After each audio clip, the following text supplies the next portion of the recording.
I'm called Jessica Ratty and I'm the press officer here at the Eden Project.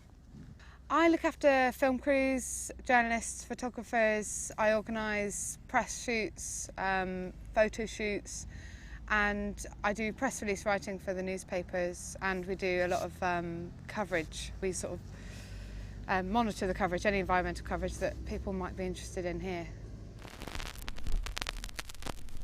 Oh, when I was younger, I had no idea what I wanted to do. You know, one minute I was going to be a vet and the next a doctor, and then I wanted to live down a rutted track, you know, in the deepest, darkest of Cornwall with a farm. Yeah, no, I didn't have any idea what I wanted to do.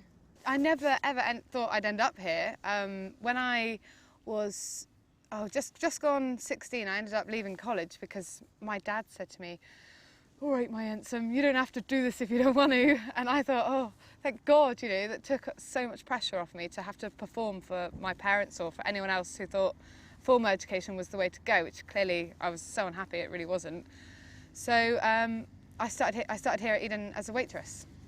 I never knew I was going to leave school and not go to college and not go to university because it seemed like that's what everybody does, you know, like that's what you have to do. And so I thought that's what I would have to do, and it just didn't turn out like that at all, thank God. I'd have hated it. In 2001 when we opened, I was a waitress, so I did that for, I think it was 2 years, and then the opportunity came up to work on the stewarding team. Eden gave me the chance to work in different departments. So I was working in the shop, and then I went from the shop to design over a Christmas period. So I was making Christmas decorations for the site. Hurt my hands, didn't like that very much, hard work. And then I went from design to admin up in the office. And then I met who I still call my mentor. She doesn't work at Eden anymore, Briar Scudamore, but she made me really believe that I could actually do something with my life, and that I was capable of being much more than a shop assistant or pouring teas and coffees. Not that there's anything wrong with that, it just I was ambitious by this point. And she offered me the job of communications assistant. So I went for that and got it.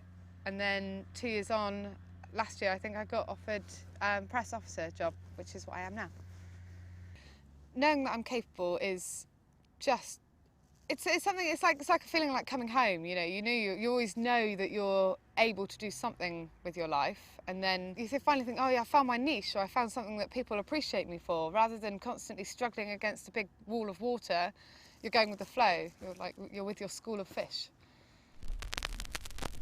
When I grow up, I'd like to, I really want to be a writer, and I don't necessarily want to be famous, but I want to change people. I want to change people's opinions of things, maybe make them more broad-minded, or give them, you know, coming from Cornwall, it can be such a small world, you know, and my life's been broadened, and I still live in Cornwall, and I don't leave very often, so I don't see why other people can't.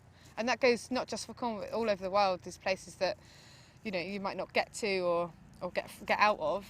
You can take that world to people. I've learnt that anything's possible. You know, you can do anything you want to. Look at Eden, you know, that was, Tim Smith was in a pub and he drew on a napkin what you can see behind me. And I've also learnt that you can have no qualifications, so to speak, and still have a great career, one that you love. So I've learnt that it's not necessarily what's put in front of you and you say, oh, you have to do that job. It's what you can, every single job, you make the most of it and make it the best job you've done, and you have a laugh, and you know, you can be serious about life and serious about big issues like the environment and sustainability, but you can also have a good giggle along the way.